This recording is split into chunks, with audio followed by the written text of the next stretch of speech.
예수님은 제자들을 데리시고 가이사랴 빌립보로 가셨습니다. 그리고 그곳에서 처음으로 순환 예고를 하셨고 또한 제자들이 걸어가야 할 제자의 길, 제자도를 가르치셨습니다. 자기를 부인하고 자기 십자가를 지고 예수님을 따르는 것입니다. 이것은 고난의 길이고 낮은 곳을 향하는 하향성의 길이기 때문에 장차 주어질 영광에 대한 확신이 없이는 견딜 수 없는 길임을 예수님은 아셨습니다. 그래서 예수님은 베드로, 야고보, 요한을 이렇게 세 명의 제자를 데리시고 높은 산에 올라가 장차 있을 하나님의 나라의 그 영광을 보여주셨습니다. 그러나 그때에도 베드로는 고난의 길을 가게 하시려는 예수님의 부르심을 잊어버리고 그 영광의 순간에 머물고자 하였습니다. 이곳이 좋사오니라고 말하면서 그곳에 머물고자 하였죠. 그러나 잠시 후 영광스럽게 변화되신 예수님은 다시 그 영광을 감추시고 고난과 죽음의 길을 가기 위한 사람의 모습, 종의 형상으로 돌아오셨고 이튿날 산에서 내려오셨습니다.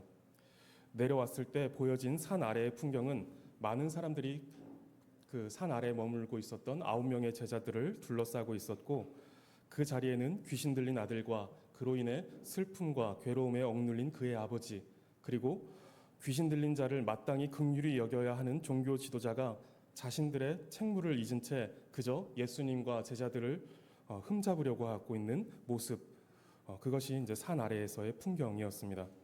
제자들은 이 땅에 살면서 영광에 머무는 자리가 아니라 이처럼 어둡고 괴롭고 죄악된 길을 예수님을 따라 걸어가야 하는 자리로 부름을 받았습니다. 머무는 자리가 아니라 예수님을 따라서 힘들고 어둡고 괴로운 그 죄악의 길을 걸어가는, 예수님을 따라가는 삶, 이 삶으로 부름 받았습니다. 이 제자의 부르심은 오늘 우리에게도 동일합니다. 우리는 이 땅을 살면서 영광에 머무르는 자리로 부름받지 않았습니다. 부자가 되어서는 안 된다는 것이 아니라 그 부요함에 머물러서는 안 된다는 것입니다. 그 영광에 취하여 제자의 길에서 멈춰서는 그런 것을 해서는, 그렇게 돼서는 안 된다라는 것이죠. 높은 권력과 명예를 얻어서는 안 된다는 것이 아니라 그 권력과 명예에 머물러서 제자의 길을 포기해서는 안 된다라는 것입니다. 우리는 주님께서 어느 자리로 부르셨든지 그 자리가 부요함이든지 또는 명예의 자리이든지 그 자리에서 자기를 부인하고 자기 십자가를 지고 예수님께서 가신 길을 걸어가야 합니다. 부요함을 주셨다라면 그 부요함을 나의 것으로 취하지 않고 하나님의 영광을 위해서 넉넉하게 사용할 수 있어야 한다는 것이죠. 하나님께서 나에게 명예를 주시고 권력을 주셨다라면 그 힘을 가지고 넉넉하게 하나님의 영광을 위해서 사용할 수 있는 자리로 나아갈 수 있어야 한다는 것입니다. 그 명예의 자리에서, 그 부요함의 자리에서 제자의 길을 걸어갈 수 있어야 한다는 것이죠. 우리는 주님 품에 안기어 영원한 안식과 영광을 얻기까지 제자의 길을 포기한다던가 그 길에서 멈춰 서서는 안 됩니다. 그 길을 한결같이 걸을 수 있다는 것은 은혜가 아니고서는 불가능합니다. 그래서 예수님은 제자들의 연약함을 아시고 계속해서 붙드시고 반복해서 가르치십니다. 오늘도 역시 제자의 길을 가고 있는 제자의 길을 가야 하는 그 제자들에게 예수님께서 그들을 붙드시고 그들의 연약함 가운데 인내하시며 또 그들에게 반복해서 가르치시는 내용입니다. 30절 말씀 보시면 예수님과 제자들은 이제 빌립보 가이사랴를 떠나 남서쪽에 있는 갈릴리 가운데로 지나가십니다. 33절을 보시면 일단 예수님과 제자들이 향한 곳은 가버나움의 한 집, 아마도 베드로의 집이었을 것입니다. 예수님께서 갈릴리를 중심으로 활동하실 때 그 어떤 가버나움의 베드로의 집에 거하시면서 그곳에서 이제 사역을 하셨죠. 그래서 이제 가버나움의 한 집으로 예수님 가셨는데 그러나 최종적 목적지는 가버나움이 아니라 예루살렘, 골고다 십자가였습니다. 예수님은 일단 빌립보 가이사랴에서 가버나움의 베드로의 집으로 이동하십니다. 가이사랴에서 가버나움까지는 대략 70km 정도의 거리입니다. 여기서 이제 문경 정도의 거리가 70km 정도가 나오더라고요. 그 길을 걸어서 이동해야 하니 적어도 이틀 이상은 걸어야 했을 것이고 그리고 걷는 길에서 예수님은 제자들에게 두 번째 순환 예고를 하십니다. 이미 빌립보 가이사랴에서 한 차례 순환 예고를 하셨고 이제 갈릴리를 지나 가버나움으로 가시는 길에 예수님은 두 번째 순환 예고를 하시면서 반복하여서 예수님께서 죽으실 것이고 또 3일 만에 다시 살아나실 것이다 라는 것을 알려주십니다. 30절 하반절을 보시면 예수님은 갈릴리를 지나시는데 아무에게도 알려지지 않도록 조용히 그곳을 지나가십니다. 31절에 그 이유가 나오는데 이는 제자들을 가르치시며 또 인자가 사람들의 손에 넘겨져 죽임을 당하고 죽은 지 3일 만에 살아나리라는 것을 말씀하셨기 때문이더라 라고 말씀합니다. 예수님은 제자들에게 죽으실 것과 부활하실 것, 다시 살아나실 것에 대해서 가르치시고자 이제 병을 고치고 또 귀신을 쫓는 일에 시간을 할애하지 않으십니다. 그 이전에는 계속해서 이제 병자를 고치시고 귀신을 쫓으시고 하는 일들에 많은 시간을 쏟으셨는데 이제는 그 무리 가운데서 그런 기적을 베푸는 것을 더 이상은 하지 않으시고 뭐 전혀 기적을 베풀지 않으셨다라는 것은 아니지만 무리 속에서 기적을 베푸시는 일이 이제 현저히 줄어듭니다. 그리고 제자들과 시간을 보내시며 그 제자들을 가르치시고 그들이 제자로서 어떻게 살아가야 하는지에 대해서 가르치시는 일에 더욱 매진하십니다.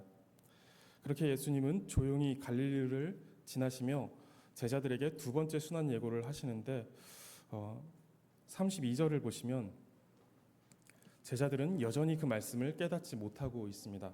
그리고 심지어 묻기도 두려워하고 있습니다.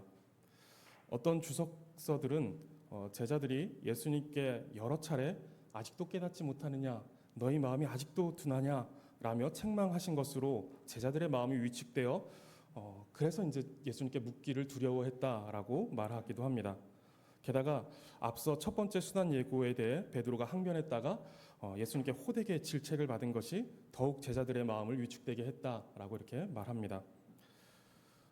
물론 이제 그랬을 수도 있겠지만 개인적으로 이제 저는 소심한 성격을 가지고 있는데 이 소심한 성격을 가진 저의 생각에는 예수님께서 제자들에게 질문하는 것조차 두려움을 느낄 만큼 심리적 압박을 가하셨을까라는 생각이 듭니다. 이것이 굉장히 힘든 일이거든요. 사실은 제자들의 입장에서는 너무 스트레스를 받는 너무 힘든 일이 될 텐데 예수님께서 그렇게 하셨을까? 그렇게까지 제자들을 심리적으로 압박하셨을까라고 하는 이제 생각이 듭니다. 그래서 제 생각에는 그렇게는 안 하셨을 것 같다라는 생각이 듭니다. 그래서 제 생각에는 제자들은 메시아이신 예수님께서 죽으신다는 것을 인정하고 싶지 않았을 것입니다. 뒤에 내용을 보면 제자들은 여전히 예수님을 군사적, 정치적 메시아로 생각하고 있음을 알 수 있습니다. 이들은 그런 메시아가 죽는다는 것도 이해가 되지 않았고 부활에 대해서도 마지막 날에 다 부활할 것이다라는 것은 알고 있지만 메시아가 죽었다가 다시 살아난다라는 것이 무슨 말인지 이것은 이해하지 못했습니다. 그리고 그들이 질문하기 두려워했던 것은 그들이 질문하여 그것을 깨닫게 되었을 때 자신들이 감당해야 할 일에 대해 어느 정도 알았기 때문이었을 것이다 라고 생각이 됩니다. 그것을 예수님께 물어서 예수님께서 말씀하시는 그 의미와 의도, 그 목적이 무엇인지를 깨닫게 되었을 때 자신들이 감당해야 될 일들이 무엇일지 이들이 대강 알았던 것이죠. 그래서 묻기도 두려워했다라는 것은 의도적 회피, 즉 알고 싶지 않았다라는 것입니다. 예수님은 첫 번째 순환 예고를 하시고 제자들에게 그들이 가야 할 길에 대해서 말씀하셨습니다. 그 길은 자기 부인과 자기 십자가를 지고 예수님을 따르는 길이었습니다. 그러면서 말씀하시는 것이 누구든지 자기 목숨을 구원하고자 하면 잃을 것이요 누구든지 나와 복음을 위하여 자기 목숨을 잃으면 구원하리라 라고 말씀하셨습니다. 이것은 제자들이 생각하는 삶이 아니었던 것이죠. 그런데 예수님께서 말씀하시는 것이 자꾸 자신들의 생각과 다른 방향을 가리키는 것 같아서 불안했던 것입니다. 그래서 질문을 하게 됐을 때 그들이 알게 될 그 길을 회피하고 싶었던 것이죠. 그래서 예수님께 묻기를 두려워하고 있었던 것입니다. 우리도 그런 경우가 있는 것 같습니다. 적당히 알고 적당히 믿고 적당히 헌신하자라는 마음이 있는 것이죠. 발을 깊이 넣었다가는 포기해야 하고 희생해야 하는 것들이 많아지기 때문에 적당한 선에서 멈추고 더 이상 알고자 하지 않고 믿고자 하지 않는 것입니다. 그래서 그냥 적당히 모르는 상태로 지내는 것이 편하다라고 느끼는 것입니다. 내가 적당히 알아야 적당한 선에서 희생하고 적당한 선에서 포기할 수 있기 때문에 너무 많이 알아버리면 내가 여기서 멈출 수가 없고 내 양심이 나를 가만히 두지 않을 것이기 때문에 적당히 아는 선에서 멈추고 싶은 것이죠. 그래서 더 이상 묻지 않는 것입니다. 알고자 하지 않는 것이죠. 그런데 그 적당히라는 상태에 머물고자 하는 것은 어떤 마음에서 생기는 것인지 우리는 생각해 보아야 합니다. 성경은 우리가 하나님을 믿는 것, 하나님을 알고 하나님을 따르는 것에 있어서 적당히라는 상태가 아니라 순전히 그리고 온전히라는 상태를 요구하십니다. 온전히 따라라, 순전히 알아라, 순전히 믿어라 라고 하는 상태를 요구하신다는 것이죠. 그런데 우리는 그 상태가 되는 것을 두려워합니다. 내가 순전히 하나님을 섬기는 것, 온전히 하나님 앞에 나의 모든 삶을 드리는 것, 이 상태가 되는 것을 두려워한다라는 것이죠. 왜냐하면 그렇게 되면 적당히 누리던 죄의 즐거움도 포기해야 하고 그에 따른 양심의 가책의 강도도 더 강해질 것이기 때문입니다. 그래서 적당히 죄가 주는 즐거움도 누리고 양심의 가책도 덜 받는 적당한 상태에 있고자 하는 것이죠. 성도님들, 묻기를 두려워하는 상태, 그래서 적당한 상태에 머무려고 하는 그 상태가 아니라 주님의 뜻과 계획을 날마다 주님께 물으시며 온전히 그리고 순전히 제자의 길을 걸어가시는 삶을 살아가시기를 바랍니다. 33절을 보시면 예수님과 제자들은 가버나움에 있는 한 집, 베드로의 집이었을 것으로 추정되는 그 집에 들어가셨습니다. 그리고 예수님께서 제자들에게 물으시는데 너희가 길에서 서로 토론한 것이 무엇이냐라고 이렇게 물으십니다. 이들은 대략 이틀 정도를 걸어서 지금 가버나움까지 왔습니다. 그리고 그 길을 걸으며 예수님께서는 그 길 가운데에서 죽으심과 부활하심이라는 거대한 주제를 가지고 말씀하셨습니다. 그런데 그 똑같은 길을 걷고 있는 제자들은 전혀 다른 매우 사소하고 하찮은 대화를 나누고 있습니다. 34절에 보시면 그들은 서로 누가 크냐라고 말다툼을 하고 있었습니다. 예수님과 제자들은 같은 길을 걷고 있었지만 너무도 다른 생각을 가지고 이틀 동안 같은 길을 걷고 있었던 것이죠. 예수님께서 제자들에게 너희가 길에서 서로 토론한 것이 무엇이냐라고 물으시는데 예수님은 그들이 나눈 대화의 내용을 모르지 않으십니다. 예수님은 다 알고 계셨습니다. 예수님은 모든 것을 다 아시는 하나님이시기도 하시지만 지금 예수님과 제자들은 같이 같은 길을 걷고 있습니다. 게다가 예수님께서 너희가 토론한 것이 무엇이냐라고 점잖게 물어보셨지만 사실 그들은 언성을 높여가며 말다툼을 하고 있었습니다. 그러니 그 같은 길을 걷고 있는 예수님께서 그들이 다투는 내용이 무엇인지 듣지 못하셨을 리가 없습니다. 그래서 34절을 보시면 그들은 예수님의 질문에 잠잠히 있습니다.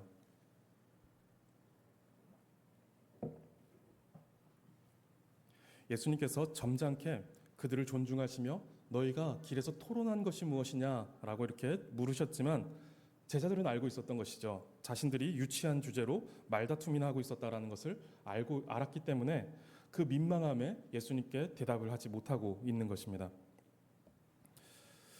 이들은 가버나움에 오기까지 계속해서 누가 크냐라는 주제를 가지고 다투었습니다.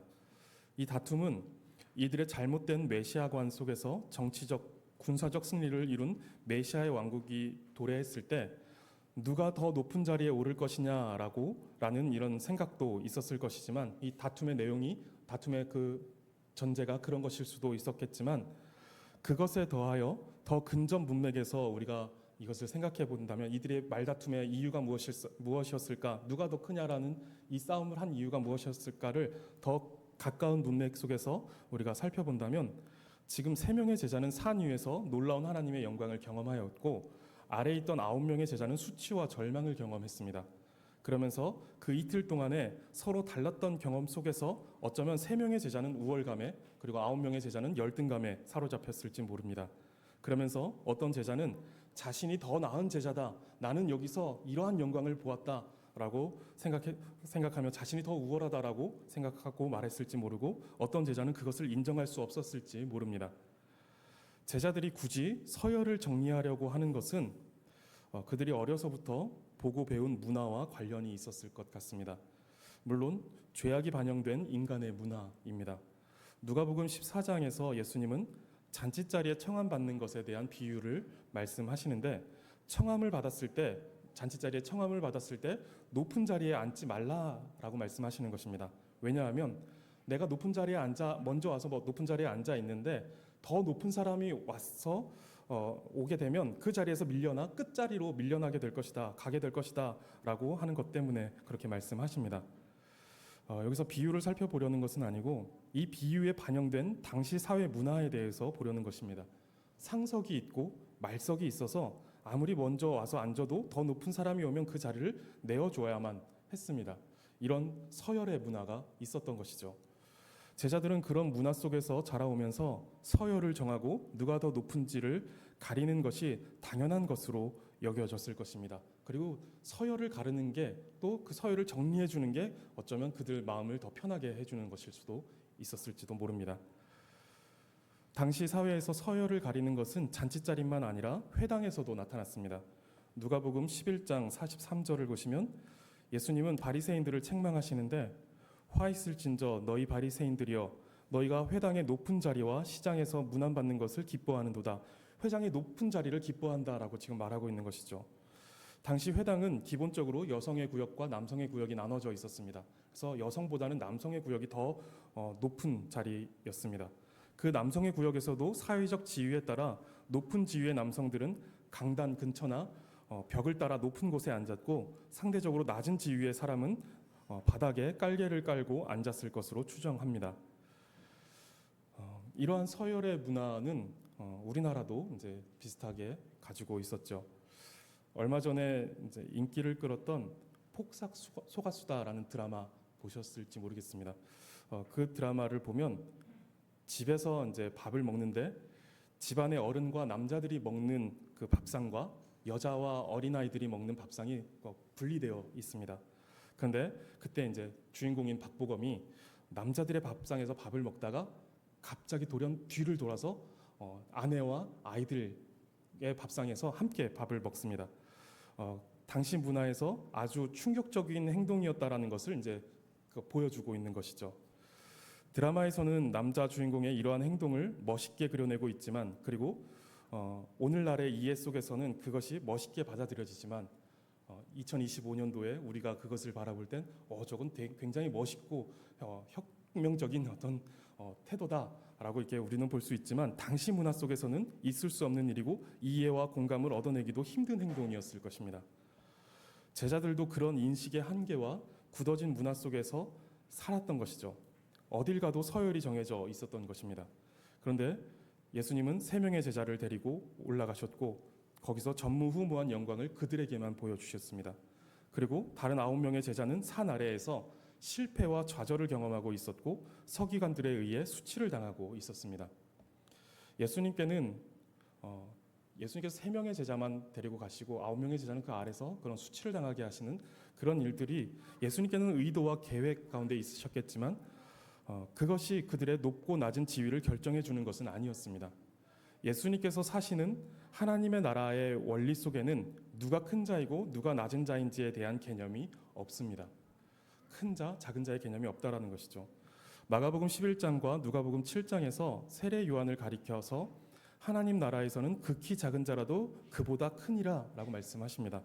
이것은 하나님 나라에도 서열이 있다라는 것을 말해주는 것이 아니라 그리스도의 계시에 대한 측면에서 구약의 선지자들과 비교했을 때 세례 요한이 가지고 있는 보게 된 그 하나님의 영광이, 또 하나님의 그 계시가 더 선명하고 더 뚜렷했다라는 것입니다. 그래서 이전에 구약에 있었던 성도들보다는 세례 요한이 더 큰 자인 것은 맞지만, 더 큰 영광을 본 것은 맞지만, 그러나 이후 예수님의 부활을 목격하고 또 죽으심과 부활을 목격하고 그것을 우리가 분명한 계시로 받은 그 이후의 교회 시대 속의 사람들보다, 성도들보다는 세례 요한이 본 것들은 작다라고 이렇게 말하는 것입니다.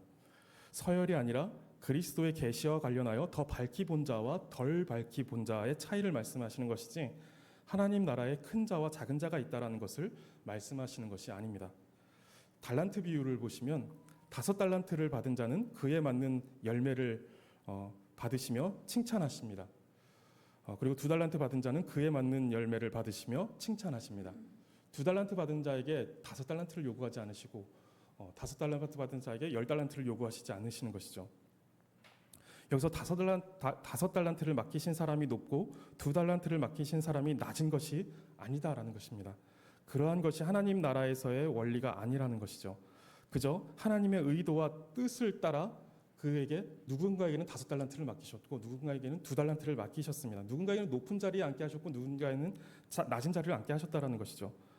그리고 그의 합당한 삶을 요구하십니다. 5달란트를 맡은 자에게는 5달란트를 남기는 그 합당한 삶을 요구하시고 2달란트를 맡은 자에게는 2달란트, 높은 자리에 앉은 자에게는 높은 자리에서의 어떤 열매, 낮은 자리에 앉은 자에게는 낮은 자리의 열매, 그리고 그것에 따라서 차등을 두고선 칭찬하시는 것이 아니라 그의 합당한 삶을 살아가면 거기에 동일한 칭찬을 하셨다라는 것입니다. 그래서 예수님은 세상의 원리로 누가 크냐라는 논쟁을 했던 제자들을 부르시고 누가 크냐라는 논쟁으로 마음이 어수선한 제자들에게 35절에서 이렇게 말씀하십니다.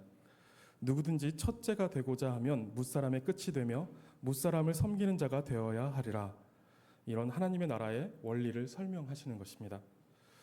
이것은 하나님 나라에서 첫째가 되는 방법을 알려주시는 것이 아니라 하나님 나라에 가장 합당하게 사는 모습을 말씀해 주시는 것입니다.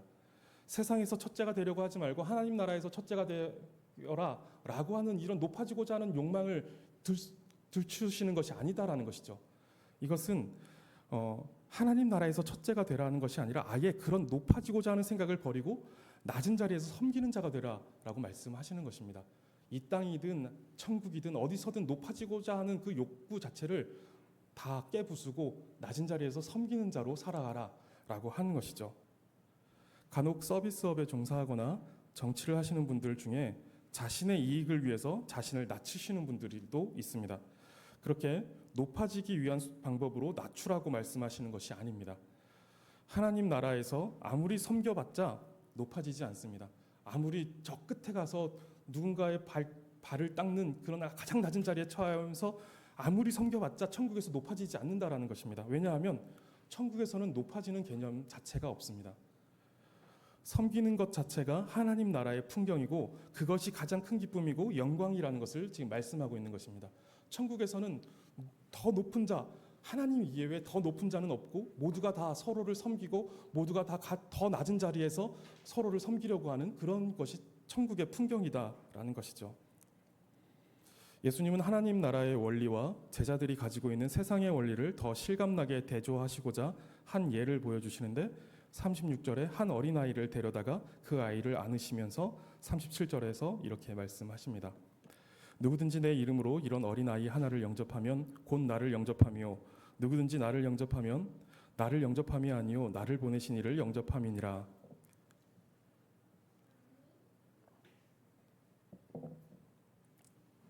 여기서 이제 사람들이 호기심을 갖습니다. 이 아이는 누구냐? 베드로의 자녀냐? 아니면 베드로의 집에 자연스레 드나들던 이웃의 자녀냐?